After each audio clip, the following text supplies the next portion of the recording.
அனைவருக்கும் வணக்கம். தொடர்ந்து ஆதரவளித்து வரும் அனைத்து அன்பு உள்ளங்களுக்கும் மிக்க நன்றி. சென்னை உயர்நீதிமன்றம் எடப்பாடி பழனிசாமிக்கு சரியான ஒரு சாட்டை அடியை கொடுத்துருக்கு.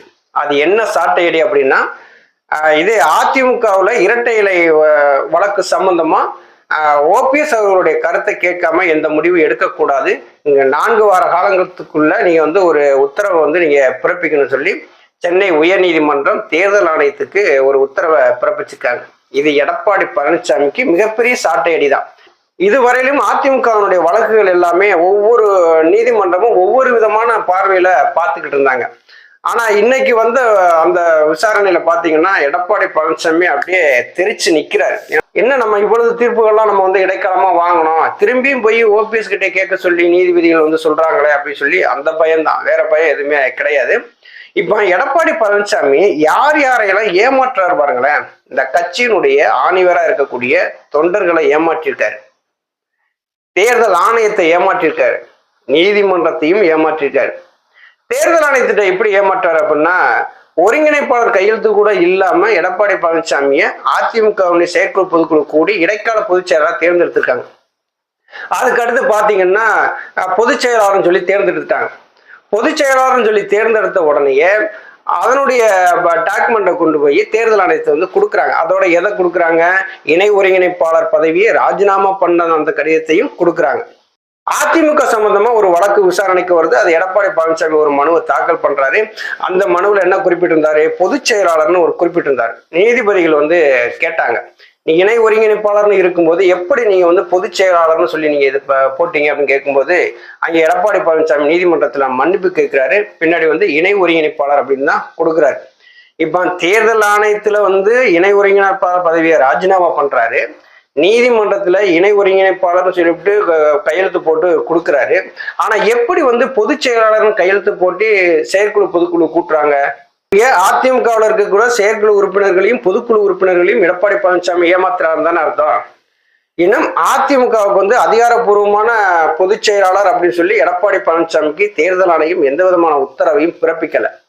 அதிமுக 2ஆ பிளவுபட்டு இருக்குன்னு சொல்லி எல்லாத்துக்கும் நல்லாவே தெரியும். இப்ப நீதிமன்றங்கள் பூரா எடப்பாடி பழனிசாமி வாங்கின இந்த இடைக்கால தீர்ப்பு பூரா எப்படின்னா, என்ற செயற்குழு பொதுக்குழு உறுப்பினர்கள் அதிகமா இருக்காங்க, எம்எல்ஏக்கள் அதிகமா இருக்காங்க, நான் தான் கட்சி அப்படிங்கிற நிலைமையில அவர் இருக்கிறாரு. இப்ப எடப்பாடி பழனிசாமி இப்ப யாருக்கு உண்மையா இருந்திருக்கிறாரு? ஒரு பக்கம் பாத்தீங்கன்னா தேர்தல் ஆணையத்துல இணை ஒருங்கிணைப்பாளர் பதவியை ராஜினாமா பண்ணி கடிதத்தை கொடுக்குறாரு. நீதிமன்றத்துல இணை ஒருங்கிணைப்பாளர் தான் நான் அப்படின்னு சொல்லி ஒரு மனுவை போடுறாரு. இங்க பாத்தீங்கன்னா பொதுச் செயலாளர் நான் தான் சொல்லி போட்டு செயற்குழு பொதுக்குழு உறுப்பினருக்கு ஒரு அழைப்பு கொடுக்குறாரு. இது யாரை எப்படி எல்லாம் ஏமாத்துறாரு பாருங்களேன். இப்ப நீதிபதிகள் கொடுத்த அந்த உத்தரவு பாத்தீங்கன்னா, இப்ப எடப்பாடி பழனிசாமி தரப்பு என்ன பண்றாங்க அப்படின்னா, இதெல்லாம் ஒரு உத்தரவாங்க, நாங்கெல்லாம் இடைக்காலமா எவ்வளவோ தீர்ப்புகளை வாங்கி வச்சிருக்கோம், அதை கொண்டு நாங்க தேர்தல் ஆணையத்தை கொடுத்து நாங்க இரட்டை இலட்சணத்தை மீட்டி எங்களுக்கு நாங்க வச்சுக்கிறோம் அப்படின்னு சொல்லி எடப்பாடி பழனிசாமி தரப்பு நினைக்கிறாங்க. ஆனா இந்த இடத்துல நீங்க ஒண்ணு யோசிக்கணும். நீங்க ஐயா ஓபிஎஸ் அவர்கள் தான் இன்னும் வரையிலும் ஒருங்கிணைப்பாளரா இருக்கிறாங்க.